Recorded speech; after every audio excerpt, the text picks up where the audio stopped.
कृषी मंत्री माणिकराव कोकाटे यांच्या अडचणीत आणखी भर पडली आहे। कोकाटे यांना नाशिक जिल्हा बँकेनं नोटीस पाठवली आहे।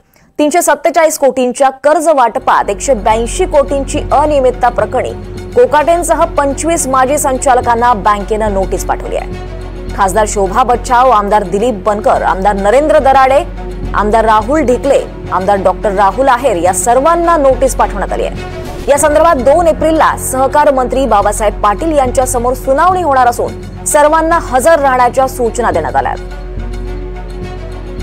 यावर अधिक माहिती घेऊयात। आपल्यासोबत आपले प्रतिनिधी प्रांजल कुलकर्णी आहेत। प्रांजल, एकीकडे माणिकराव कोकाटे यांना न्यायालयानं त्यांच्या शिक्षेला स्थगिती दिली असताना आता त्यांच्या अडचणीत आणखी भर पडण्याची शक्यता दुसरं एक प्रकरण समोर आलं।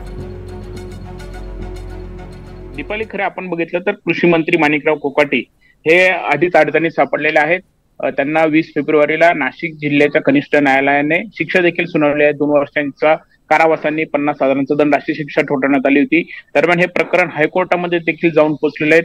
21 एप्रिलला त्यांना हजर राहण्याची देखील सूचनाही देण्यात आली, तशी नोटीस देखील हायकोर्टाने बजावलेली आहे।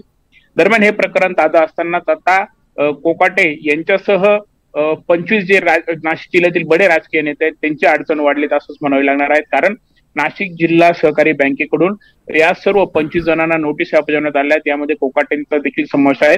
जवळपास 382 पैकी 182 कोटींचा अनियमितता जी आहे ती आढळून आलेली होती। आपल्याला माहिती की नाशिक जिल्हा बँक ही खरं तर आशिया खंडातील सर्वात मोठी पीक कर्ज वाटप करणारी ही बँक आहे। जवळपास 20 ते 25 लाख नागरिकांची ती सर्व निगडीत आहेत। मात्र आपण बघितलं तर गेल्या अनेक वर्षांपासून ही बँक जी आहे ती अडचणीत आलेल्या आहेत। त्या अगदी वसूल करण्यासाठी शेतकऱ्यांना एकीकडे नोटीसा बजावल्या जात आहेत, कर्जांची लवकर परतफेड व्हावी यासाठी बँक ही प्रयत्नशील आहेत। आपण बघितलं तर अनेक वर्षांपासून बँकेवर प्रशासकाची देखील नेमणूक ही करण्यात आली आहे। काही वर्षांपूर्वी आपण जर बघितलं तर यामध्ये अनियमितता ही आढळून आली होती, यावरची चौकशी देखील ही सुरू करण्यात आलेली होती। यामध्ये आपण जर बघितलं तर अनेक नाशिक जिल्ह्यातील बडे राजकीय नेते म्हणजे माणिकराव कोकाटे यांच्याप्रमाणे ज्या सध्याच्या धुळ्याच्या काँग्रेसच्या खासदार आहेत त्या शोभा बच्छाव, यासोबतच राष्ट्रवादी अजित पवार गटाचेच आमदार दिलीप बनकर, यासोबत आपण बघितलं तर आमदार नरेंद्र दराडे असतील, भाजपचे आमदार असतील राहुल आहेर यांचा देखील यामध्ये समावेश आहे। आणि या सर्वांना आता नोटीसही बजावण्यात आली आहेत आणि सहकार मंत्र्यांसमोर जी सुनावणी होणार आहे त्यामध्ये देखील आपण हजर राहावे अशी देखील सूचनाही देण्यात आलेल्या आहेत।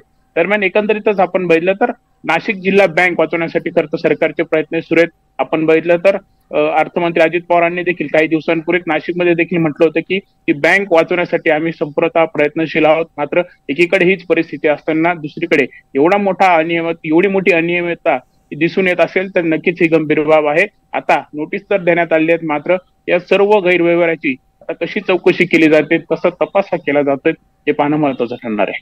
निश्चितच प्रांजल, आणि त्यामुळे कोकाटेंच्या अडचणीत आता आणखी भर पडताना दिसते। धन्यवाद या सगळ्या सविस्तर माहितीसाठी।